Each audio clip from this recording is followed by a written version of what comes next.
Hello everyone, the MLG Skylander Man 360 here today, and today we are reacting to Killer Moth versus Waspinator.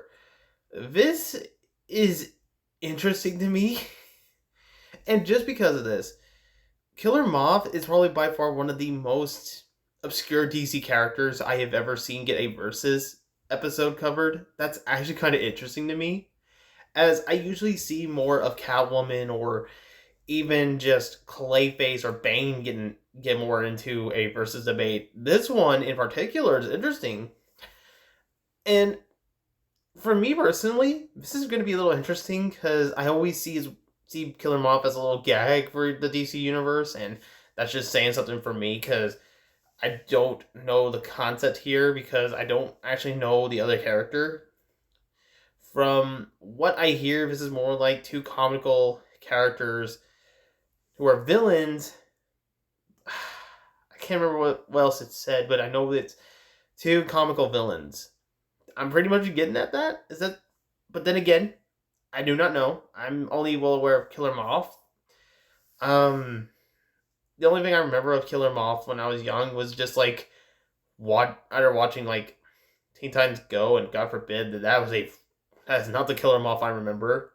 The one I remember more or less was like the Lego Batman, the video game version. Oh my lord, his obsession with lights was just funny. I get the joke there, but there could have been more to it.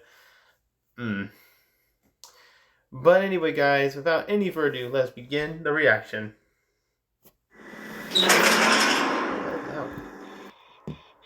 Killer Moth, the Batman arch-nemesis wannabe, versus Waspinator, the resident chewing toy of Beast Wars.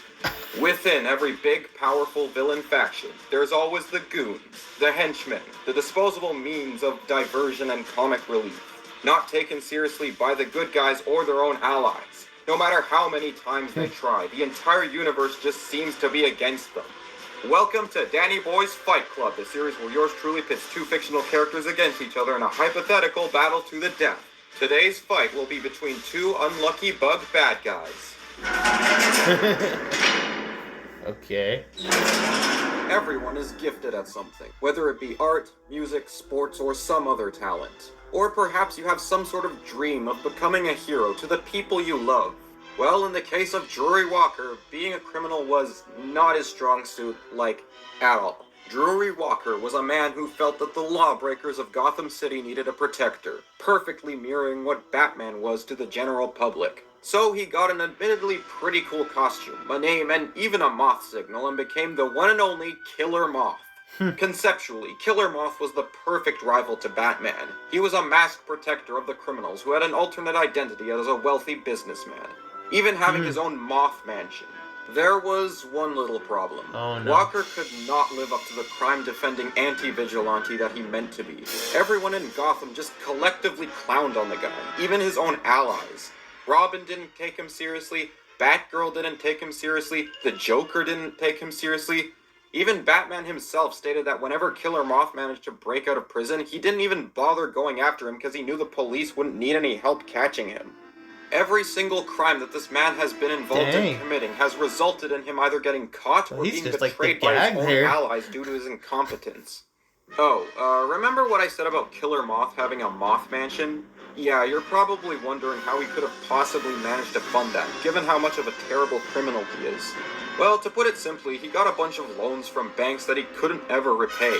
So now he's in a ton of debt that he refuses to pay off, which led to him getting kicked out of his own Moth mansion. The dude literally got beaten by the IRS before his supervillain career even started. Jesus. But this didn't stop him, as Killer Moth would go around trying to join supervillain groups. But every single job that he landed resulted him getting arrested.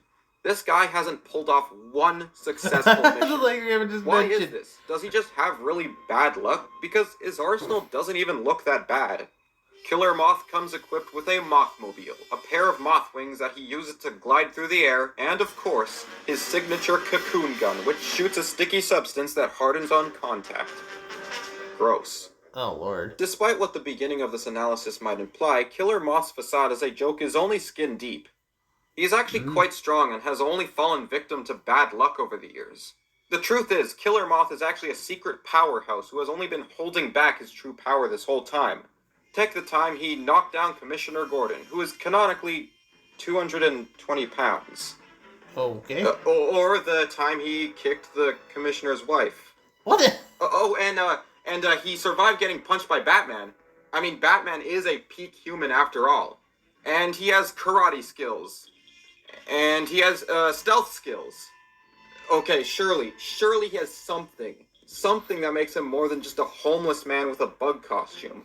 Well, there was that one time he sold his soul to the demon Neuron to become feared, which led to him turning into a giant mutated moth monster. Wait, what? Oh, okay, now we're getting somewhere. This new form, known as Traxxas, gave Drury increased speed, strength, and the ability to actually fly. Traxxas even began eating people, finally fulfilling his long-awaited goal as a true villain. Oh, shit. Traxxas can now effortlessly toss people around, break through walls, and even tackle Killer Croc. I guess there's only room for one killer here. That's Killer Moth. All those villains who clowned on him before? Yeah, now he's sort of comparable to them. Traxxas even began laying eggs, creating clones of himself. Wait a minute, how does that even... You know what, I'm not going to question that. But unfortunately, Drury couldn't keep this time in the spotlight forever, as he got ripped in half by Superboy, leaving him presumably deceased. Killer Moth is a tragic story of a man trying and failing to fulfill his lifelong dream. Sometimes that's just how it is. Not everyone gets a happy story with a nice ending. At least Killer Moth got the ultimate honor of having a Lego minifigure.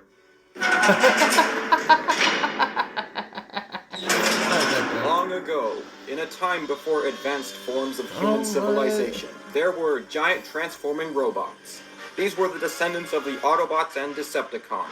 After a time-traveling mishap, both factions ended up on prehistoric Earth, only to discover a high concentration of raw minerals that proved to be dangerous to said transforming robots. In order to protect themselves, both factions needed alternate modes that could survive in these harsh climates. And seeing as there were no cars, trucks, or planes to scan, animal alternate modes it was. After obtaining the new techno-organic beast modes, the two factions became the Maximals and the Predacons. Each of the Maximals and Predacons served some kind of purpose, each purpose corresponding to their chosen animal in some way.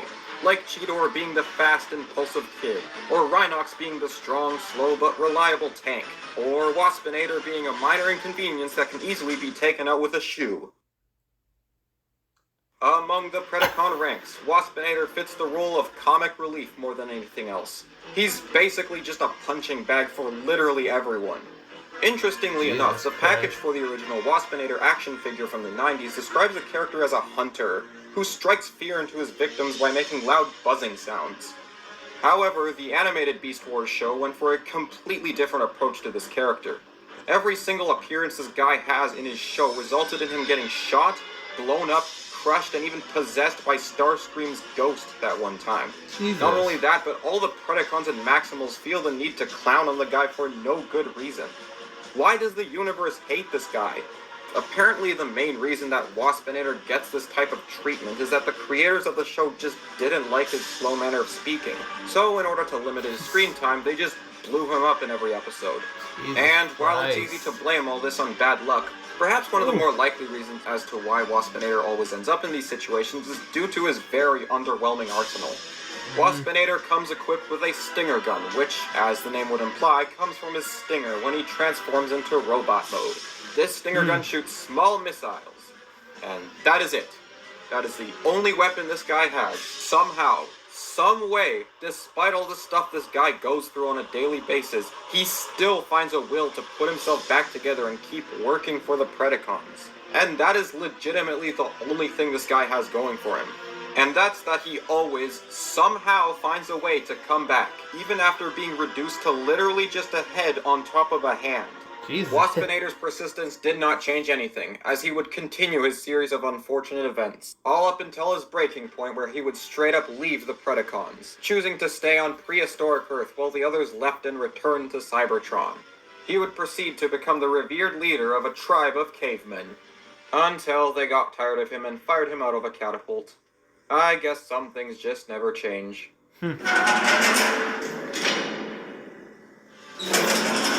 right, it's the moment you've been waiting for. Let's settle this discussion once and for all. It's time for the fight portion of this video!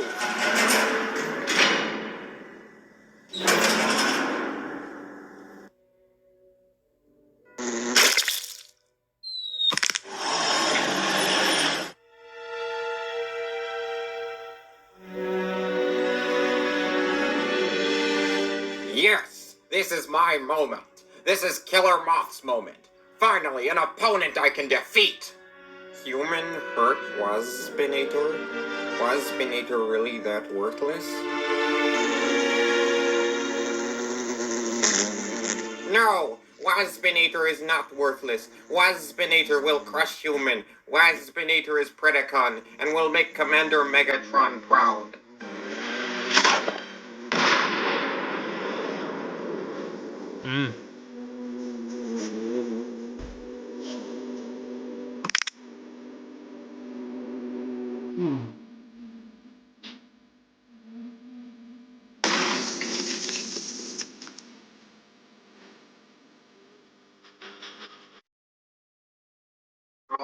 I'll admit it. You're way tougher than you look. But you're still a pathetic bug. I am Killer Moth, and I am way better than you. Your ring is one to talk about pathetic bugs.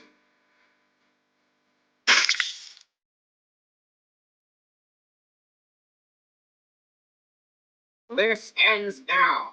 And when I defeat you, everyone is finally gonna see how much of a bad guy I really am. That I'm much more than just a glance or a scoff or a laugh.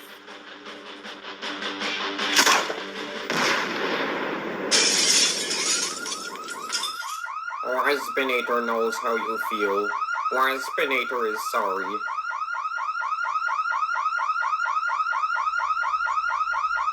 Waspinator defeat human? Yes! Waspinator defeat human! Waspinator is not worthless after all. Maximals and Predacons were wrong about Waspinator.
Like I said before, Waspinator is sorry.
Sign of respect, okay. this is probably the only place where Waspinator is ever going to win anything. At first glance, you might think this matchup is a stalemate, since both characters have been shown to have the worst luck possible. But once you read in between the lines, the victor becomes pretty obvious. While Waspinator is just a punching bag for everyone, he is still a giant transforming robot wasp, while Killer Moth was just a normal guy with a cool costume. Now, to be fair, Traxxas did make this fight a bit more even, at least in terms of physical power. And it's perfectly fair to question whether or not Traxxas should even be included in this discussion at all, but honestly, Drury needed all the help he could get. But even with the Traxxas form, Waspinator still takes this. Traxxas got defeated by being torn apart, something that Waspinator most definitely could survive. In other words, it was only a matter of time before Killer Moth got hit by his bad luck again. Basically, Waspinator's running gag of being a comic relief character was the thing that ended up giving him the win. Killer Moth tried his best. His determined spirit did count for something. But in the end, he was still no match for Waspinator's insane survivability. The winner is Waspinator. Alright. Turn the lights off.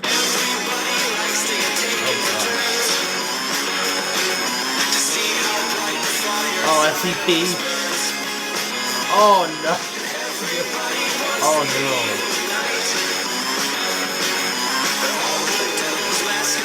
I was gonna say this.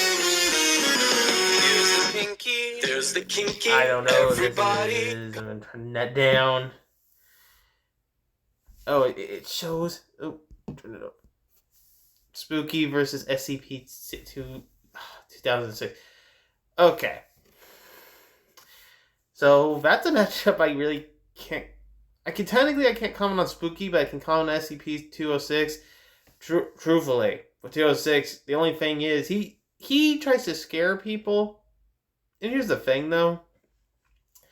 The idea of the containment is for him is that you just show bad horror films, and he'll think that's scary,